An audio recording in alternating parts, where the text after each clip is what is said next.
Good evening, children. Welcome to Suchitra Excellent Classes. Today we have learned bilingual 5th standard maths ಮೇಳ ಗಣಿತ ಮೇಳ ಭಾಗ 1ರಲ್ಲಿ ಬರುವಂತಹ ಫಾರ್ ಆ್ಯಂಡ್ ನಿಯರ್ ದೂರ ಮತ್ತು ಸಮೀಪ ಈ ಒಂದು ಪಾಠದ ಮೊದಲನೆಯ ಭಾಗವನ್ನು ಈಗಾಗಲೇ 85ನೇ ಪುಟ ಸಂಖ್ಯೆ 85ರಿಂದ 91ರವರೆಗೆ ಸಂಪೂರ್ಣವಾಗಿ ವಿವರಣೆಯನ್ನು ಹಿಂದಿನ ವಿಡಿಯೋದಲ್ಲಿ ತಿಳಿದುಕೊಂಡಿದ್ದೇವೆ. ಯಾರಾದರೂ ಆ ವಿಡಿಯೋವನ್ನು ನೋಡಿರಲಿಲ್ಲ ಅಂದರೆ ಪ್ಲೀಸ್ ನಮ್ಮ ಚಾನಲ್ಗೆ ಹೋಗಿ. ಫಾರ್ ಆ್ಯಂಡ್ ನಿಯರ್ ದೂರ ಮತ್ತು ಸಮೀಪ ಪುಟ ಸಂಖ್ಯೆ 85ರಿಂದ 91ರವರೆಗಿನ ಸಂಪೂರ್ಣ ವಿವರಣೆಯನ್ನು ನಾವು ತಿಳಿದುಕೊಂಡಿದ್ದೇವೆ. ಆ ವಿಡಿಯೋವನ್ನು ನೀವು ಕೂಡ ನೋಡಿ ವಿವರಣೆಯನ್ನು ಅರ್ಥೈಸಿಕೊಳ್ಳಿ. ಇವತ್ತಿನ ದಿನ ನಾವು ಪುಟ ಸಂಖ್ಯೆ 91ರ ಮುಂದಿನ ಭಾಗವನ್ನು ಇವತ್ತಿನ ಲೆಟಸ್ ಎಕ್ಸ್ಪ್ಲೋರ್ ಇಲ್ಲಿಂದ ಮುಂದಿನ ವಿವರಣೆಯನ್ನು ಅರ್ಥೈಸಿಕೊಳ್ತಾ ಹೋಗೋಣ. ಎಲ್ಲರೂ ಕೂಡ ಪೂರ್ತಿ ವಿಡಿಯೋವನ್ನು ನೋಡಿ ವಿವರಣೆಯನ್ನು ಅರ್ಥೈಸಿಕೊಳ್ಳಿ, ಲೆಕ್ಕಗಳನ್ನು ಬಿಡಿಸಿಕೊಳ್ಳಿ. ವಿವರಣೆಯನ್ನು ನೀವು ಸರಿಯಾಗಿ ಗಮನವಿಟ್ಟು ಅರ್ಥೈಸಿಕೊಂಡರೆ ಪ್ರಶ್ನೆ ಯಾವುದೇ ರೀತಿಯಲ್ಲಿ ಬಂದರೂ ಕೂಡ ನೀವು ಉತ್ತರವನ್ನು ಬರೀಬಹುದು. ಸರಿನಾ ಮಕ್ಕಳೇ? ಈ ವಿಡಿಯೋ ನಿಮಗೆ ಲೈಕ್ ಆಗಿದ್ದರೆ ಲೈಕ್ ಮಾಡಿ, ಕಮೆಂಟ್ ಮಾಡಿ, ನಮ್ಮ ವಿಡಿಯೋಗಳನ್ನು ಹೆಚ್ಚು ಹೆಚ್ಚು ಶೇರ್ ಮಾಡಿ. ನಿಮ್ಮ ಒಂದು ಕಮೆಂಟ್, ಲೈಕ್ ನಮಗೆ ತುಂಬ ಪ್ರೋತ್ಸಾಹದಾಯಕವಾಗಿರುತ್ತದೆ. ಸರಿನಾ? Let us start the lesson. Let us explore. ನಾವು ಅನ್ವೇಷಿಸೋಣ.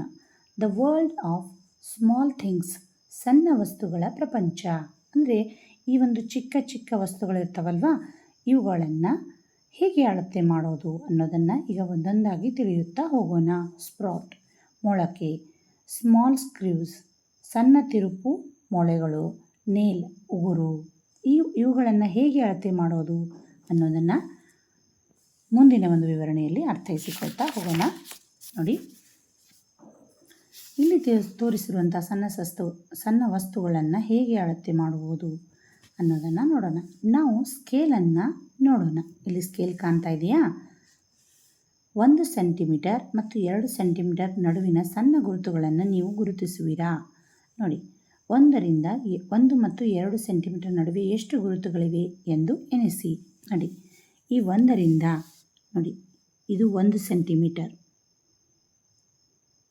ಇದು ಇಲ್ಲಿಂದ ಇದು ಕೂಡ 1 ಸೆಂಟಿಮೀಟರ್. ಇವುಗಳ ಮಧ್ಯದಲ್ಲಿ ಚಿಕ್ಕ ಚಿಕ್ಕ ಗೆರೆಗಳು ನಮಗೆ ಕಾಣಿಸ್ತಾ ಇವೆ. ನೋಡಿ, ಅವುಗಳೆಷ್ಟಿವೆ ಅನ್ನೋದನ್ನು ಈಗ ಎಣಿಸ್ತಾ ಹೋಗೋಣ. 1 2 3 4 5 6 7 8 9 10. ನೋಡಿ, ಇಲ್ಲಿಂದ ಇಲ್ಲಿಯವರೆಗೆ 10 ಗೆರೆಗಳನ್ನು ನಾವು ನೋಡ್ತೀವಿ. ಎಷ್ಟು? 10 ಗೆರೆಗಳು ಇಲ್ಲಿ ಇವೆ. ಅಂದರೆ 1 ಸೆಂಟಿಮೀಟರನ್ನು 10 ಸಮಭಾಗಗಳಾಗಿ ವಿಭಾಗಿಸಲಾಗಿದೆ. ಪ್ರತಿಯೊಂದು ಭಾಗವನ್ನು 1 ಮಿಲಿಮೀಟರ್ ಎಂದು ಕರೆಯಲಾಗುತ್ತದೆ. ನೋಡಿ, 1 ಮಿಲಿಮೀಟರ್ ಪ್ರತಿಯೊಂದು ಭಾಗವನ್ನು ಕೂಡ ನೋಡಿ ಇಲ್ಲಿ 10 ಸಮಭಾಗಗಳಾಗಿ ಮಾಡಲಾಗಿದೆ. ಇಲ್ಲಿರ್ತಕ್ಕಂಥ ಪ್ರತಿಯೊಂದು ಗೆರೆಯನ್ನು 1 ಮಿಲಿಮೀಟರ್ ಅಂದರೆ 1 ಸೆಂಟಿಮೀಟರ್ನಿಂದ ಇನ್ನೊಂದು ಸೆಂಟಿಮೀಟರ್ಗೆ ಅಂತರ ಎಷ್ಟು ಇರ್ತದೆ ಅಂದರೆ 10 ಮಿಲಿಮೀಟರ್. ಮಿಲಿಮೀಟರ್ ಅಂದರೆ MM ಅಂತ ಹೇಳ್ತೀವಿ ನಾವು ಶಾರ್ಟಾಗಿ. ಈಗ ಹೆಂಗೆ ಸೆಂಟಿಮೀಟ್ರನ್ನು CM ಅಂತ ಹೇಳ್ತೀವಲ್ವ, ಅದೇ ತೆರನಾಗಿ ಮಿಲಿಮೀಟ್ರನ್ನು ನಾವೇನಂತ ಮಿಲಿಮೀಟ್ರನ್ನು MM ಅಂತ ಹೇಳ್ತೀವಿ. 1 ಸೆಂಟಿಮೀಟರ್ ಎಷ್ಟಾಗ್ತದೆ? ಟೋಟಲ್ ಆಗಿ ಈಕ್ವಲ್ ಆಗಿ 10 ಸಮಭಾಗಗಳಾಗಿ ಡಿವೈಡೆಡ್ ಇಂಟು 10 ಈಕ್ವಲ್ ಪಾರ್ಟ್ಸ್, 10 ಸಮಭಾಗಗಳಾಗಿ ಅವುಗಳನ್ನ ವಿಂಗಡಿಸಲಾಗ್ತದೆ. ಗೊತ್ತಾಯ್ತಾ? ಅಂದರೆ 1 centimetre equal to 10 MM. 1 centimetre ಆಗಬೇಕಂದ್ರೆ 10 ಮಿಲಿಮೀಟರ್ಗಳು ಅಲ್ಲಿ ಇರಬೇಕು. 1 centimetre equal to 10 MM. 1 centimetre ಅಂದರೆ 10 ಮಿಲಿಮೀಟರ್. ಗೊತ್ತಾಯ್ತಾ? ಇದು ನೀವು ಮುಖ್ಯವಾಗಿ ನೆನಪಿಡಬೇಕಾಗಿರ್ತಕ್ಕಂಥ ಅಂಶ. ನಾವು ಈಗಾಗಲೇ ಹಿಂದಿನ ವಿಡಿಯೋದಲ್ಲಿ ಕಲಿತುಕೊಂಡಿದ್ದೇವೆ. ಒಂದು 100 ಸೆಂಟಿಮೀಟರ್ ಅಂದರೆ 1 ಮೀಟರ್ ಅಂತ ನಾವು ಈಗಾಗಲೇ ಹಿಂದಿನ ವಿಡಿಯೋದಲ್ಲಿ ಕಲಿತಿದ್ದೇವೆ. ಗೊತ್ತಾಯ್ತಾ? ಒಂದು 100 ಸೆಂಟಿಮೀಟರ್ ಅಂದರೆ 1 ಮೀಟರ್. 1000 ಮೀಟರ್ ಅಂದರೆ 1 ಕಿಲೋಮೀಟರ್. ಇವುಗಳನ್ನು ನಾವು ಈಗಾಗಲೇ ಹಿಂದಿನ ವಿಡಿಯೋದಲ್ಲಿ ಕಲಿತಿದ್ದೇವೆ. ಅದೇ ತೆರನಾಗಿ ಇಲ್ಲಿ 10 ಮಿಲಿಮೀಟರ್ ಅಂದರೆ 1 ಸೆಂಟಿಮೀಟರ್ ಅನ್ನೋದನ್ನು ಈಗ ತಿಳಿಯುತ್ತಾ ಹೋಗೋಣ. ನೋಡಿ, ಯಾವುದೇ 2 ಸೆಂಟಿಮೀಟರ್ಗಳು ಗುರುತುಗಳು ನಡುವಿನ ಈ ಸಣ್ಣ ಗುರುತುಗಳು ನಮಗೆ ಸಣ್ಣ ಉದ್ದಗಳನ್ನು ಅಳೆಯಲು ಸಹಾಯ ಮಾಡುತ್ತದೆ. ಹೀಗಾಗಿ ಇದು ಅಳತೆಯಲ್ಲಿ ನಿಖರತೆಯನ್ನು ಹೆಚ್ಚಿಸುತ್ತದೆ. ನೋಡಿ, ಇಲ್ಲಿ ವಿನ್ಯಾಸದಲ್ಲಿ ಕೊಟ್ಟಿರ್ತಕ್ಕಂಥ ರೇಖೆಗಳನ್ನು ಅಳೆಯಿರಿ. ಅವುಗಳ ಅಳತೆಗಳನ್ನು ಸೆಂಟಿಮೀಟರ್ ಮತ್ತು ಮಿಲಿಮೀಟರ್ಗಳಲ್ಲಿ ಬರೆಯಿರಿ. ನೋಡಿ, ಈ ಒಂದು ಚಿತ್ರದಲ್ಲಿ ಕಾಣಿಸ್ತಾ ಇದೆ. ಇಲ್ಲಿ ಇವೆಲ್ಲವುಗಳು ಉದ್ದವಾಗಿರ್ತಕ್ಕಂತಹ ದೊಡ್ಡದಾಗಿರ್ತಕ್ಕಂಥ ಅಳತೆಗಳು. ಇವುಗಳನ್ನು ನಾವು ಸೆಂಟಿಮೀಟರ್ಗಳಲ್ಲಿ ಅಳಿತೀವಿ. ಇಲ್ಲಿ ಕಾಣ್ತಾ ಇದೆಯಲ್ವಾ, ಇದು ಉದ್ದವಾಗಿರ್ತಕ್ಕಂಥ ರೇಖೆಗಳು. ಇನ್ನು ಇದರಲ್ಲಿನೇ ಚಿಕ್ಕದಾಗಿರ್ತಕ್ಕಂಥದ್ದು ಇಲ್ಲಿ ಕಾಣ್ತಾ ಇದೆ ನೋಡಿ, ಕಾಣ್ತಾ ಇದೆಯಾ, ಈ ತೆರನಾಗಿ ಚಿಕ್ಕದಾಗಿರ್ತಕ್ಕಂಥ ರೇಖೆಗಳು. ಇವುಗಳನ್ನು ನಾವೇನು ಮಾಡ್ತೀವಿ, ಮಿಲಿಮೀಟ್ರ್ನಲ್ಲಿ ಅಳಿತೀವಿ. ಸ್ಕೇಲ್ನ ಸಹಾಯದಿಂದ ನಾವೇನು ಮಾಡ್ತೀವಿ, ಮಿಲಿಮೀಟ್ರ್ನಲ್ಲಿ ಅಳಿತೀವಿ. ಅಂದರೆ ಒಂದು ಗೆರೆ, ಈ ರೀತಿ ಒಂದು ಗೆರೆ ಇದ್ದರೆ ಅದು 1 ಮಿಲಿಮೀಟರ್, 2, 3, 4, 5 ಹೀಗೆ ಪ್ರತಿಯೊಂದನ್ನು ಕೂಡ 1 ಮಿಲಿಮೀಟರ್ ಅಂತ ನಾವು ಅಳಿತೀವಿ. ನೋಡಿ, ಇಲ್ಲಿ ಇರ್ತಕ್ಕಂಥ ಅಳತೆ, ಈ ಒಂದು ಅಳತೆ ಪಟ್ಟಿಯ ಸಹಾಯದಿಂದ ಇವುಗಳನ್ನ ಸೆಂಟಿಮೀಟರ್ಗಳಲ್ಲಿ ನೋಡಿ, ಚಿಕ್ಕದಾಗಿರುವುದನ್ನು ನಾವು ಇಲ್ಲಿ ಇಷ್ಟು 1 ಮಿಲಿಮೀಟರ್ ಅಂತ ಹೇಳ್ಬೋದು. ಈ ಉದ್ದವಾಗಿರ್ತಕ್ಕಂಥವುಗಳನ್ನು ನಾವು ಸೆಂಟಿಮೀಟರ್ಗಳಲ್ಲಿ ಹೇಳಬಹುದು. ಗೊತ್ತಾಯ್ತಲ್ವಾ? ನೋಡಿ, 1, 2, 3 ಸೆಂಟಿಮೀಟ್ರ್ ಇದೆ. ಇನ್ನು ಇದರಲ್ಲಿರ್ತಕ್ಕಂಥ ಚಿಕ್ಕದಾಗಿರುವಂಥದ್ದು ನೋಡಿ, ಇವು ಎಷ್ಟು ಮಿಲಿಮೀಟ್ರ್ ಇದೆ, 1, 2, 3, 4, 1 ಇದು 1 ಸೆಂಟಿಮೀಟ್ರ್ ಇದೆ. ಹೀಗೆ ಮಿಲಿಮೀಟ್ರ್ನಲ್ಲಿಯೂ ಕೂಡ ನಾವು ಅಳೆಯಬಹುದು. ಕಾಣಿಸ್ತಾ ಇದೆಯಾ ನೋಡಿ, ಅತಿ ಚಿಕ್ಕದಾಗಿರ್ತಕ್ಕಂಥದ್ದು ಇಲ್ಲಿದೆ ನೋಡಿ, ಇಲ್ಲಿರ್ತಕ್ಕಂಥದ್ದು ಇದು ಎಷ್ಟು ಮಿಲಿಮೀಟ್ರ್ ಇದೆ ಅಂದರೆ 1, 2, 3, 4 ಮಿಲಿಮೀಟ್ರ್ ಇದು ಇದೆ. ಈ ತೆರನಾಗಿ ಇವುಗಳನ್ನು ನಾವೇನು ಮಾಡ್ಬೋದು, ಅಳತೆ ಪಟ್ಟಿಯ ಸಹಾಯದಿಂದ ಇವು ಮಿಲಿಮೀಟರ್ ಚಿಕ್ಕದಾಗಿರುವವು, ಇವೆಲ್ಲವುಗಳು ಸೆಂಟಿಮೀಟರ್. ಗೊತ್ತಾಯ್ತಾ? ಇನ್ನು ನೆಕ್ಸ್ಟ್ ಲೆಟಸ್ ಡು, ನಾವು ಮಾಡೋಣ. ಏನಪ್ಪ ಅಂದರೆ ಹೆಸರು ಕಾಳು ಅಥವಾ ಕಪ್ಪು ಅಥವಾ ಬಿಳಿ ಕಡಲೆ ಬೀಜಗಳನ್ನು ರಾತ್ರಿ ಇಡೀ ನೆನೆಸಿ ಮರುದಿನ ಬೆಳಗ್ಗೆ ಅವುಗಳನ್ನು ಹೊರತೆಗೆದು ಮೊಳಕೆಯೊಡೆಯಲು ಒದ್ದೆಯಾದ ಬಟ್ಟೆಯಲ್ಲಿ ಸುತ್ತಿ ಏನು ಮಾಡಬೇಕಪ್ಪ ಅಂದರೆ ಕಾಳುಗಳನ್ನು, ನೀವು ಯಾವುದೇ ಕಾಳು ತೆಗೆದುಕೊಳ್ಳಿ, ಕಡಲೆ ಇರಲಿ, ಹೆಸರು ಕಾಳಿರಲಿ, ಅವುಗಳನ್ನ ರಾತ್ರಿ ನೆನೆ ಇಡಬೇಕು. ಬೆಳಗ್ಗೆ ಎದ್ದು ಅವುಗಳನ್ನು ನೀರನ್ನೆಲ್ಲ ಹೊರತೆಗೆದು ಏನು ಮಾಡಬೇಕು, ಒಂದು ಒದ್ದೆಯಾಗಿರ್ತಕ್ಕಂಥ ಬಟ್ಟೆಯಲ್ಲಿ ಅದನ್ನು ಹಾಕಿ ಕಾಳುಗಳನ್ನು ಹಾಕಿ ಸುತ್ತಿಡಬೇಕು. ಮುಂದಿನ 4 ದಿನಗಳಲ್ಲಿ ಪ್ರತಿದಿನ ಏನು ಮಾಡಬೇಕಪ್ಪ ಅಂದ್ರೆ ಒಂದು ಬೀಜವನ್ನು ಹೊರತೆಗಿಬೇಕು. ಅದರೊಳಗಿಂದ ತೆಗೆದು ಮೊಳಕೆಯ ಒಂದು ಉದ್ದವನ್ನು ಅಳತೆ ಮಾಡಬೇಕು. ನೋಡಿ, ಅಳತೆಯ ಒಂದು ಸುಲಭಕ್ಕಾಗಿ ಮಾಡಲು ನೀವು ಬೀಜವನ್ನು ಕಾಗದದ ಮೇಲೆ ಇರಿಸಿ ಮೊಳಕೆಯ ಉದ್ದವನ್ನು ಗುರುತಿಸಬಹುದು, ಅಥವಾ ಅದರ ಉದ್ದವನ್ನು ಕಂಡುಹಿಡಿಯಲು ದಾರವನ್ನು ಬಳಸಬಹುದು. ನೋಡಿ, ನೀವು ಅಳತೆ ಪಟ್ಟಿಯ ಸಹಾಯದಿಂದ ಈಗ ಚಿತ್ರದಲ್ಲಿ ಕಾಣಿಸ್ತಾ ಇದೆಯಲ್ವಾ, ಈ ಚಿತ್ರದಲ್ಲಿ ಕಾಣಿಸ್ತಿರುವಂತೆ ಒಂದು ಆ ಕಾಳುಗಳನ್ನು ಏನು ಮಾಡಬೇಕಪ್ಪ ಅಂದರೆ ಅಳತೆ ಪಟ್ಟಿಯ ಒಂದು ಸಹಾಯದಿಂದ ಪ್ರತಿದಿನ ಎಷ್ಟು ಹೆಚ್ಚು ಅದು ಬೆಳೆದಿದೆ ಅನ್ನೋದನ್ನು ಈ ಚಿತ್ರದಲ್ಲಿ ಕಾಣಿಸ್ತಿರುವಂತೆ ನಾವೇನು ಮಾಡಬೇಕು, ಗುರುತಿಸ್ತಾ ಹೋಗಬೇಕು. ಗೊತ್ತಾಯ್ತಾ? ನೋಡಿ, ಹಾಗಾಗಿ ಅದು ಪ್ರತಿದಿನ ಎಷ್ಟು ಬೆಳೆದಿದೆ, ಮೊಳಕೆ ಉದ್ದ ಎಷ್ಟು ಬಂದಿದೆ ಅನ್ನೋದನ್ನು ನಾವು ಪ್ರತಿದಿನ ಅಳತೆ ಮಾಡಿ ಬರಿತಾ ಹೋಗಬೇಕು. ಫಾರ್ ಎಕ್ಸಾಂಪಲ್, ಈಗ ನಾನಿಲ್ಲಿ ಒಂದು ಕಾಳನ್ನು ತೋರಿಸಿದ್ದೀನಿ. ಅದರ ಪ್ರಕಾರ ಒಂದನೇ ದಿನ 5 ಮಿಲಿಮೀಟ್ರ್ ಇದೆ, 2ನೇ ದಿನ ಮತ್ತೆ ಹೆಚ್ಚಾಗ್ತದೆ, ಅದು 1 ಸೆಂಟಿಮೀಟ್ರ್ 5 ಮಿಲಿಮೀಟರ್, ಆಮೇಲೆ 2 ಸೆಂಟಿಮೀಟರ್ 5 ಮಿಲಿಮೀಟರ್, 4ನೇ ದಿನ 4 ಸೆಂಟಿಮೀಟರ್ 3 ಮಿಲಿಮೀಟರ್. ಈ ತೆರನಾಗಿ ಪ್ರತಿದಿನ ಕಾಳುಗಳು, ಮೊಳಕೆ ಕಾಳು ಜಾಸ್ತಿ ಬೆಳೆಯುತ್ತಾ ಹೋಗ್ತದೆ. ಅದನ್ನು ನಾವು ಅಳತೆ ಪಟ್ಟಿಯ ಸಹಾಯದಿಂದನೋ ಅಥವಾ ದಾರದ ಸಹಾಯದಿಂದನೋ ಅದನ್ನು ನಾವು ಅಳತೆ ಮಾಡಬಹುದು. ನೆಕ್ಸ್ಟ್ ಲೆಟಸ್ ಡ್ರಾ, ನಾವು ಚಿತ್ರಿಸೋಣ. Draw lines of the following lens in your notebook using a scale. ನಿಮ್ಮ ನೋಟ್ಬುಕ್ನಲ್ಲಿ ಈ ಕೆಳಗಿನ ಉದ್ದಗಳ ರೇಖೆಗಳನ್ನು ಸ್ಕೇಲನ್ನು ಬಳಸಿ ಚಿತ್ರಿಸಿ. ಅಂದರೆ ನಿಮ್ಮ ಒಂದು ಪುಸ್ತಕದಲ್ಲಿ ಏನು ಮಾಡಬೇಕಪ್ಪ ಅಂದ್ರೆ 5 ಸೆಂಟಿಮೀಟರ್ ಅಳತೆ ಮತ್ತು 5 ಮಿಲಿಮೀಟರ್ ಅಳತೆಯ ಒಂದು ರೇಖೆಯನ್ನು ಎಳಿಬೇಕು. ನೋಡಿ, ಇಲ್ಲಿ ಫಾರ್ ಎಕ್ಸಾಂಪಲ್ 5 ಸೆಂಟಿಮೀಟರ್ ಅಂದರೆ ಒಂದು ರೇಖೆಯನ್ನು ಎಳಿಬೇಕು. ಇಲ್ಲಿಂದ 5 ಸೆಂಟಿಮೀಟರ್ ಅಂದರೆ ಇಲ್ಲಿಗೆ ಬಂತು, ಹೌದಲ್ವಾ? 5 ಸೆಂಟಿಮೀಟ್ರ್ ಮೇಲೆ 5 ಮಿಲಿಮೀಟರ್ ಅಂತ ಹೇಳಿದ್ದಾರೆ. 5 ಮಿಲಿಮೀಟರ್ ಅಂದರೆ ಇಲ್ಲಿ 5 ಗೆರೆಗಳನ್ನು ಎಣಿಸ್ಬೇಕು. 1, 2, 3, 4, 5 ಇಲ್ಲಿಗೆ ಬಂತು. ಇಲ್ಲಿಂದ ನೇರವಾಗಿ ಇದು 5 ನೋಡಿ, 5 ಸೆಂಟಿಮೀಟರ್ 5 ಮಿಲಿಮೀಟರ್ ಇಲ್ಲಿಗೆ ಇದು ಅಳತೆ ಸರಿಯಾಯಿತು. 5 ಸೆಂಟಿಮೀಟರ್ ಆಮೇಲೆ 5 ಮಿಲಿಮೀಟರ್. ಗೊತ್ತಾಯ್ತಾ? ಇನ್ನು ಸೆಕೆಂಡ್ ಒನ್, 3 ಸೆಂಟಿಮೀಟರ್ ನೋಡಿ 3 ಸೆಂಟಿಮೀಟರ್ ಫಸ್ಟ್ ಇದರಿಂದ 3 ಸೆಂಟಿಮೀಟರ್ ಮತ್ತು 6 mm ಅಂದರೆ 6 ಮಿಲಿಮೀಟರ್. 6 ಮಿಲಿಮೀಟರ್ ಎಲ್ಲಿ ಬರ್ತದ? ಮಧ್ಯದ ಗೆರೆಗೆ 5 ಆಯಿತು, ಇದೊಂದು 6. ಇಲ್ಲಿಂದ ನೇರವಾಗಿ 6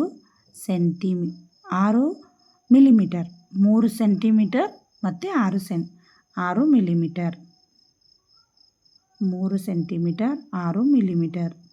ನೆಕ್ಸ್ಟ್ ಅದೇ ತೆರನಾಗಿ ಇಲ್ಲಿ ಏನಿದೆ 8 ಸೆಂಟಿಮೀಟರ್ ನೋಡಿ 8 ಸೆಂಟಿಮೀಟರ್ ಪ್ಲಸ್ 3 ಮಿಲಿಮೀಟರ್. ಇಲ್ಲಿಂದ ನೇರವಾಗಿ 8 ಇಲ್ಲಿಗೆ ಬಂತು ಹೌದಲ್ವಾ? 8 ಮತ್ತು ಮೇಲೆ 3 ಮಿಲಿಮೀಟರ್ ಅಂದರೆ 3 ಗೆರೆಗಳು 1 2 3 ಇಷ್ಟು ಬರ್ತದೆ. ಇದೆಲ್ಲ ಸೇರಿ ಎಷ್ಟಾಯಿತು? 8 ಸೆಂಟಿಮೀಟರ್ 3 ಮಿಲಿಮೀಟರ್. ನೆಕ್ಸ್ಟ್ ನೋಡಿ ಇಲ್ಲಿ 36 ಮಿಲಿಮೀಟರ್ ಅಂತ ಕೊಟ್ಟಿದ್ದಾರೆ. ನೋಡಿ 36 ಮಿಲಿಮೀಟರ್ ಸ್ಕೇಲ್ನಲ್ಲಿ ಹೇಗೆ ಅಳೆಯೋದಪ್ಪ? ಕನ್ಫ್ಯೂಸ್ ಮಾಡ್ಕೋಬೇಡಿ. 36 ಮಿಲಿಮೀಟರ್ ಅಂದರೆ ನೋಡಿ ಇಲ್ಲಿ 30 ಅಂತ ಇದೆ. ಮಿಲಿಮೀಟ್ರ್ CM ಅಂದರೆ ಸೆಂಟಿಮೀಟ್ರಿಗಿಂತಲೂ ಚಿಕ್ಕದು. ಅದಕ್ಕೋಸ್ಕರ 10 ಮಿಲಿಮೀಟರ್ ಕೂಡಿದರೆ ಎಷ್ಟಾಯಿತು? 1 ಸೆಂಟಿಮೀಟ್ರ್ ಆಯಿತು ಹೌದಲ್ವಾ? ಅಂದರೆ 10 ನೋಡಿ ಇಲ್ಲಿ 10 ಮಿಲಿಮೀಟರ್ ಈಕ್ವಲ್ ಟು 1 ಸೆಂಟಿಮೀಟರ್. ಇಲ್ಲಿ 36 ಕೊಟ್ಟಿದ್ದಾರೆ ಹೌದಲ್ವಾ? 36 ಮಿಲಿಮೀಟರ್ 36 ಮಿಲಿಮೀಟರ್ ಅಂದರೆ 30 ಮಿಲಿಮೀಟರ್ ಮೀನ್ಸ್ 3 ಸೆಂಟಿಮೀಟರ್. ಆಮೇಲೆ ಮೇಲಿಂದು 6 ಮಿಲಿಮೀಟರ್ ಅಂದರೆ 3 ಸೆಂಟಿಮೀಟ್ರ್ ತೊಗೋಬೇಕು ನಾವು. ಫಸ್ಟ್ 3 ಸೆಂಟಿಮೀಟ್ರ್ ತೆಗೆದುಕೊಂಡು ನೋಡಿ ಇಲ್ಲಿಂದ 3 ಸೆಂಟಿಮೀಟ್ರ್ ಇದೆ. ಇಲ್ಲಿಂದ ಇಲ್ಲಿವರೆಗೆ 3 ಸೆಂಟಿಮೀಟ್ರ್ ಹೌದಲ್ವಾ? 3 ಸೆಂಟಿಮೀಟ್ರ್ ಮೇಲೆ 6 ಮಿಲಿಮೀಟರ್ 6 ಗೆರೆಗಳು. ಇಲ್ಲಿಗೆ 5 ಇದೊಂದು 6 1 2 3 4 5 6 ಗೆರೆಗಳು ಇಲ್ಲಿ ಬಂದವು. ಅಂದರೆ ಇದು 36 ಮಿಲಿಮೀಟರ್. ಗೊತ್ತಾಯ್ತಾ ಮಕ್ಕಳೇ? ಈ ತೆರನಾಗಿ 30 ಮಿಲಿಮೀಟರ್ ಅಂದರೆ 3 ಸೆಂಟಿಮೀಟ್ರ್ 6 ಮಿಲಿಮೀಟರ್.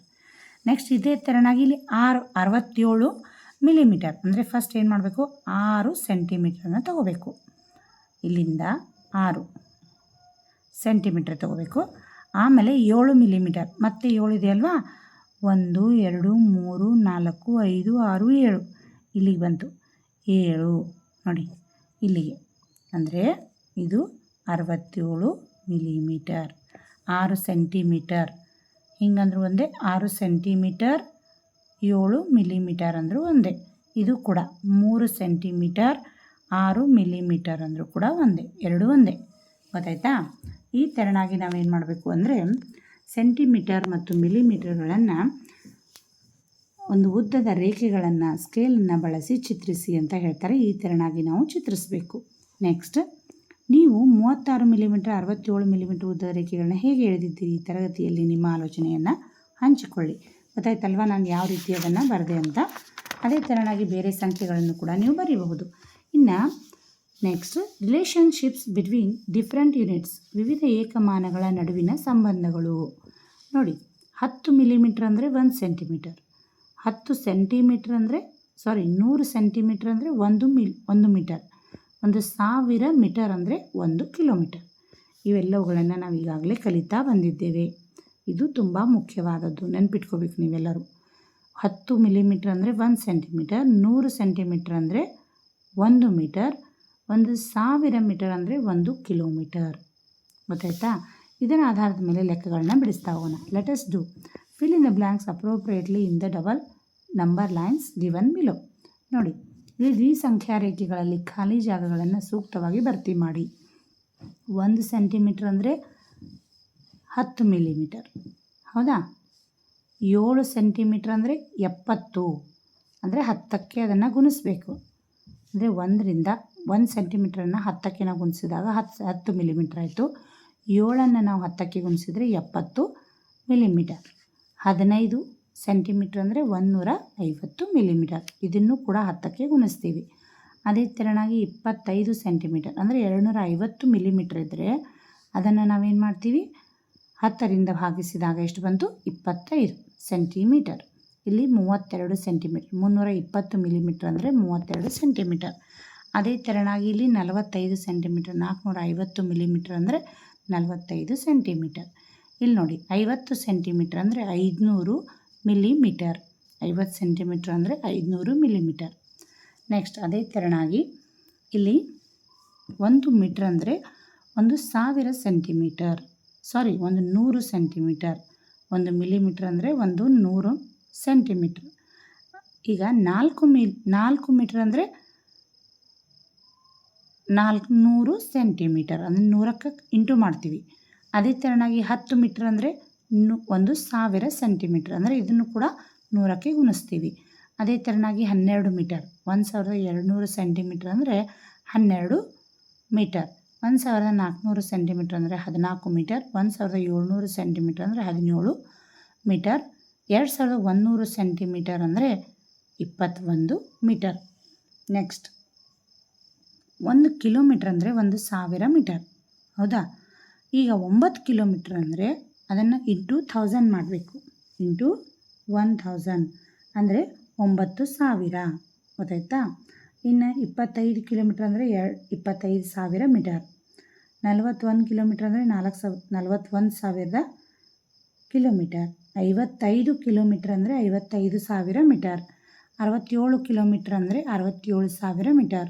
82 ಕಿಲೋಮೀಟ್ರ್ ಅಂದರೆ 82,000 ಮೀಟರ್, ಗೊತ್ತಾಯ್ತಾ? ಈ ತೆರನಾಗಿ ಅವುಗಳನ್ನು ನಾವೇನು ಮಾಡಬೇಕು, ಇಂಟು ಮಾಡಿ ಬರಿಬೇಕು. ಈ ಅಳತೆಯನ್ನು ನೀವು ನೆನಪಿಟ್ಕೊಂಡ್ರೆ ಈಸಿಯಾಗಿ ನೀವು ಲೆಕ್ಕ ಮಾಡಿ ಬರಿಬಹುದು.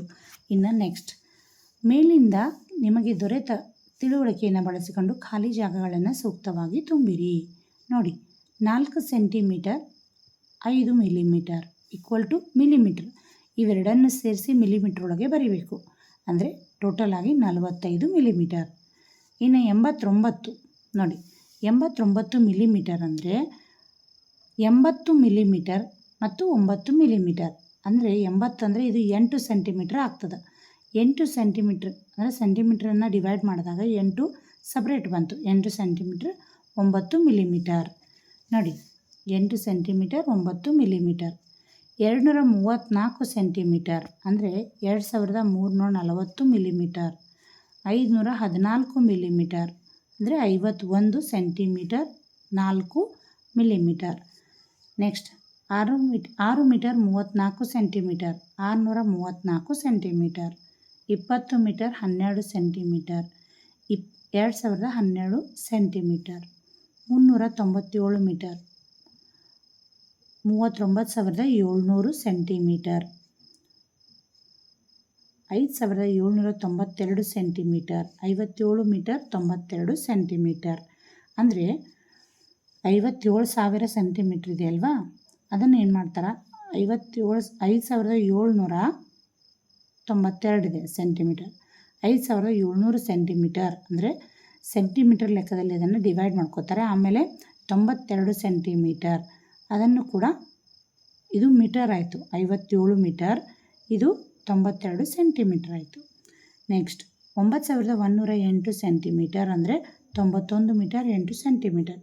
34 ಕಿಲೋಮೀಟ್ರ್ ಅಂದರೆ 34,000 ಅಂದರೆ 1 ಕಿಲೋಮೀಟ್ರ್ ಅಂದರೆ 1,000 ಮೀಟರ್ಗೆ ಸಮ. ಅದನ್ನು 1,000ರಿಂದ ಇಂಟು ಮಾಡಿದಾಗ 34,000 ಬಂತು.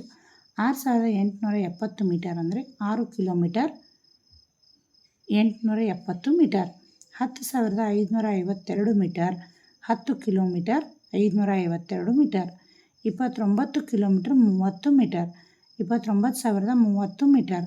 32 ಕಿಲೋಮೀಟರ್ 359 ಮೀಟರ್, 32,359 ಮೀಟರ್. ನೆಕ್ಸ್ಟ್ ಅದೇ ತೆರನಾಗಿ ಆ್ಯಡಿಂಗ್ ಆ್ಯಂಡ್ ಸಬ್ಸ್ಟ್ರಾಕ್ಟಿಂಗ್ ಲೆನ್ಸ್, ಉದ್ದಗಳನ್ನು ಕೂಡುವುದು ಮತ್ತು ಕಳೆಯುವುದು. ನೋಡಿ, ಸಾಜಿ ತಾನು ಬೆಳಗ್ಗೆ 3 ಕಿಲೋಮೀಟರ್ 450 ಮೀಟರ್ ಮತ್ತು ಸಂಜೆ 4 ಕಿಲೋಮೀಟರ್ 650 ಮೀಟರ್ ನಡೆದಿದ್ದನ್ನು ತನ್ನ ಸ್ಮಾರ್ಟ್ಫೋನ್ನಲ್ಲಿ ನೋಡಿದನು. ಅವನು ಇಡೀ ದಿನ ಎಷ್ಟು ನಡೆದನು? ಈ ಸಮಸ್ಯೆಯನ್ನು ನೀವು ಹೇಗೆ ಬಿಡಿಸುತ್ತೀರಿ? ತರಗತಿಯಲ್ಲಿ ನಿಮ್ಮ ಆಲೋಚನೆಗಳನ್ನು ಹಂಚಿಕೊಳ್ಳಿರಿ. ಬೆಳಗ್ಗೆ ಎಷ್ಟು ನಡೀತಾನೆ, ಸಂಜೆ ಎಷ್ಟು ನಡೀತಾನೆ, ಎರಡೂ ಸೇರಿಸಿದರೆ ಒಟ್ಟು ಆತ ನಡೆದಿರ್ತಕ್ಕಂಥ ಇಡೀ ದಿನ ನಡೆದಿರ್ತಕ್ಕಂಥ ದಿನ ನಮಗೆ ಒಂದು ಎಷ್ಟು ನಡೆದ ಅನ್ನೋದು ಲೆಕ್ಕ ಸಿಗ್ತದ ನೋಡಿ. ನೆಕ್ಸ್ಟ್ ಇಲ್ಲಿ ಆತ ಬೆಳಗ್ಗೆ 3 ಕಿಲೋಮೀಟ್ರ್ ನಡೀತಾನೆ, 450 ಮೀಟರ್ ನಡೀತಾನೆ. ಅದೇ ತೆರನಾಗಿ 4 ಕಿಲೋಮೀಟ್ರ್ ಸಂಜೆ 650 ಮೀಟರ್. ಇವೆರಡನ್ನು ಸೇರಿಸ್ಬೇಕೀಗ, ಹೌದಾ? ನೋಡಿ, ಅದೇ ಸಂಖ್ಯೆಯನ್ನು ನಾನಿಲ್ಲಿ ಬರೆದು ಹೇಳ್ತೀನಿ ನೋಡಿ. 0ಗೆ 0, 5 5 10, ಕೈಲ 1 ಬಂತು, ಹೌದಲ್ವಾ? 4 5 6, 11 ಆಯಿತು. 11 5 6 11, 3 7 8, 8100. ನೋಡಿ ಎಷ್ಟು ಬಂತು? 8100. ಇದು ಸರಿಯಾದ ಉತ್ತರ. ಅಂದರೆ 8 ಕಿಲೋಮೀಟರ್ 100 ಮೀಟರ್, 8 ಕಿಲೋಮೀಟರ್ 100 ಮೀಟರ್ನಷ್ಟು ಆತ ನಡೀತಾನೆ. ಗೊತ್ತಾಯ್ತಾ?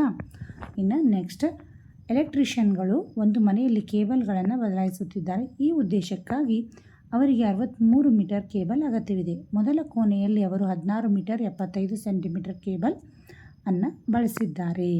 ಉಳಿದಿರುವ ಕೇಬಲ್ನ ಉದ್ದ ಎಷ್ಟು? ನೋಡಿ, ಒಟ್ಟು ಅವರಿಗೆ 63 ಮೀಟರ್ ಕೇಬಲ್ನ ಅವಶ್ಯಕತೆ ಐತಿ. ಅದ್ರಾಗ ಅವ್ರು ಇಷ್ಟು ಬಳಸ್ಯಾರ ಅಂದರೆ ಎಷ್ಟು? 16 ಮೀಟ್ರ್ 75 ಸೆಂಟಿಮೀಟ್ರ್. ಅದರಲ್ಲಿ ಅವ್ರ ಹತ್ರ ಉಳಿತೈತೆ ಎಷ್ಟು ಅನ್ನೋದನ್ನು ಈಗ ಲೆಕ್ಕ ಮಾಡಿ ನೋಡೋಣ. ನೋಡಿ, ಇಲ್ಲಿ ಅವರು 2 ಮೆಥಡಲ್ಲಿ ಅವ್ರು ಏನು ಮಾಡಿದ್ದಾರೆ, ಲೆಕ್ಕವನ್ನು ಮಾಡಿ ತೋರಿಸಿದ್ದಾರೆ. ಅಂದರೆ ಮೀಟರ್ ಒಂದು ಕಡೆ, ಸೆಂಟಿಮೀಟ್ರ್ ಒಂದು ಕಡೆ ಬರೆದು ಅದರಲ್ಲಿ ಮೇಲಿನ ಒಂದು ಸಂಖ್ಯೆಯಲ್ಲಿ ಅದನ್ನು ಕಳೆದು ಉತ್ತರವನ್ನು ಬರೀತಾರೆ. ನಾವು ಅದೇ ತೆರನಾಗಿ ಇಲ್ಲಿ ಅದೇ ಲೆಕ್ಕವನ್ನು ಇಲ್ಲಿ ಮಾಡೋಣ. ನೋಡಿ, 0ಯಲ್ಲಿ 5 ಹೋಗೋದಿಲ್ಲ. ನೆಕ್ಸ್ಟ್ ಮುಂದಿನ ಮನೆಯಿಂದ ತೆಗೆದುಕೊಳ್ಬೇಕು. ಅಲ್ಲಿ ಕೂಡ 0 ಇದೆ, ಅದು ಕೂಡ ಮುಂದಿನ ಮನೆಯಿಂದ ತೆಗೆದುಕೊಳ್ತೀವಿ. ಇಲ್ಲಿ 2 ಆಯಿತು. ಇದರಿಂದ 1 ಸಾಲವಾಗಿ ತೆಗೆದುಕೊಂಡ್ರೆ ಇದು 10 ಆಯಿತು. ಇದರಲ್ಲಿ ಕೂಡ 1 ನಾವು ತೆಗೆದುಕೊಳ್ಳೋದ್ರಿಂದ ಇದು 9 ಆಯಿತು. ಇದು 9 9, ಇದು 10 ಆಯ್ತಲ್ವಾ? 10ರಲ್ಲಿ 5 ಹೋದರೆ 5 ಉಳಿತು, ಹೌದಾ? 5 ಉಳಿತು. ಆಮೇಲೆ ಈ 9ರಲ್ಲಿ 7 ಹೋದರೆ 2 ಉಳಿತು. ನೆಕ್ಸ್ಟ್ 2ರಲ್ಲಿ 6 ಹೋಗೋದಿಲ್ಲ. ಅದಕ್ಕೋಸ್ಕರ ಏನು ಮಾಡ್ತೀವಿ, ಮತ್ತೆ ಮುಂದಿನ ಮನೆಯಿಂದ ತೆಗೆದುಕೊಳ್ತೀವಿ. ಇಲ್ಲಿ ಕೂಡ 1 ಹೋಯಿತು, ಇಲ್ಲಿ 1 ತೊಗೊಂಡ್ರೆ. 12ರಲ್ಲಿ 6 ಹೋದರೆ 6 ಉಳಿತು, ಹೌದಾ? 6 ಉಳಿತು. ನೆಕ್ಸ್ಟ್ 5ರಲ್ಲಿ 1 ಹೋದರೆ 4, 46 ಮೀಟರ್ 25 ಮಿಲಿಮೀಟರ್. ಇಷ್ಟು ಅವ್ರ ಹತ್ರ ಉಳಿದಿರ್ತಕ್ಕಂಥ ಕೇಬಲ್ನ ಉದ್ದ. ಅವ್ರ ಹತ್ರ ಉಳಿದಿರ್ತಕ್ಕಂಥ ಕೇಬಲ್ನ ಉದ್ದ ಎಷ್ಟು? 46 ಮೀಟರ್ 25 ಮಿಲಿಮೀಟರ್. ಗೊತ್ತಾಯ್ತಾ? ಈ ತೆರನಾಗಿ ನೀವೇನು ಮಾಡಬೇಕು, ಮೀಟರ್ ಒಂದು ಕಡೆ, ಸೆಂಟಿಮೀಟರ್ ಒಂದು ಕಡೆ ಸರಿಯಾಗಿ ಹಚ್ಕೊಂಡು ಏನು ಮಾಡಬೇಕು, ಸಂಖ್ಯೆಯನ್ನು ಬರೀಬೇಕು. ನೋಡಿ, ಇಲ್ಲಿ 63 ಮೀಟರ್ ಮಾತ್ರ ಇದೆ, ಸೆಂಟಿಮೀಟ್ರ್ ಇಲ್ಲ. ಇಲ್ಲಿ ಇಲ್ಲದೇ ಇರೋದ್ರಿಂದ ಅದನ್ನು ನಾವೇನು ಮಾಡಿದ್ದೀವಿ, ಅಲ್ಲಿ ಮುಂದಿನ ಸಂಖ್ಯೆಯಲ್ಲಿ ಸೆಂಟಿಮೀಟ್ರ್ ಇದೆ. ಅದಕ್ಕೋಸ್ಕರ ಅದನ್ನು ನಾವು ಮೇಲಿನ ಯಾವ ಸಂಖ್ಯೆಯಿಂದ ತೆಗಿಬೇಕು, ಕಳೆಯಬೇಕು, ಬರೋದಿಲ್ಲ. ಅದಕ್ಕೋಸ್ಕರ 0ಯನ್ನು ಇಟ್ಕೊಂಡು ಅದರಲ್ಲಿ ಇದನ್ನು ಕಳೀತಾ ಹೋಗ್ತೀವಿ. ಗೊತ್ತಾಯ್ತಾ? ಉತ್ತರ 46 ಮೀಟರ್ 25 ಮಿಲಿಮೀಟರ್. ಅಲ್ಲಿಯೂ ಕೂಡ ಅಷ್ಟೇ ಬಂದಿದೆ ನೋಡಿ. 25 ಸೆಂಟಿಮೀಟರ್. ಗೊತ್ತಾಯ್ತಲ್ವ? ಅವ್ರ ಉತ್ತರ ಕೂಡ ಅಷ್ಟೇ ಬಂದಿದೆ. 46 ಮೀಟರ್ 25 ಸೆಂಟಿಮೀಟರ್ ಕೇಬಲ್ ಉಳಿದಿದೆ. ಅರ್ಥ ಆಯ್ತಲ್ವಾ? ನೋಡಿ, ಇದುವರೆಗೂ ನಾವೇನು ಮಾಡಿದ್ದೀವಪ್ಪ ಅಂದ್ರೆ ಪುಟ ಸಂಖ್ಯೆ 91ರಿಂದ 97ರವರೆಗೆ ಇವತ್ತಿನ ಈ ವಿಡಿಯೋದಲ್ಲಿ ಕಂಪ್ಲೀಟ್ ಆಗಿ ಲೆಕ್ಕಗಳನ್ನು ಬಿಡ್ತಾ ಬಂದಿದ್ದೇವೆ. ಉತ್ತರಗಳನ್ನು ಕೂಡ ತಿಳಿಯುತ್ತಾ ಬಂದಿದ್ದೇವೆ. ಮಿಲಿಮೀಟರ್, ಮೀಟರ್, ಸೆಂಟಿಮೀಟರ್, ಕಿಲೋಮೀಟರ್ ಇವುಗಳನ್ನು ನಾವು ತಿಳಿಯುತ್ತಾ ಬಂದಿದ್ದೇವೆ. ಎಲ್ಲರೂ ಕೂಡ ಪೂರ್ತಿ ವಿಡಿಯೋವನ್ನು ನೋಡಿ ಪುಟ ಸಂಖ್ಯೆ 91ರಿಂದ 97ರವರೆಗೆ ಸಂಪೂರ್ಣ ವಿವರಣೆಯನ್ನು ಅರ್ಥೈಸಿಕೊಳ್ಳಿ, ಸರಿಯಾಗಿ ಬರೆದುಕೊಳ್ಳಿ. ಈ ವಿಡಿಯೋ ನಿಮಗೆ ಲೈಕ್ ಆಗಿದ್ದರೆ ಲೈಕ್ ಮಾಡಿ, ಕಮೆಂಟ್ ಮಾಡಿ, ನಮ್ಮ ವಿಡಿಯೋಗಳನ್ನು ಹೆಚ್ಚು ಹೆಚ್ಚು ಶೇರ್ ಮಾಡಿ. Thanks for watching.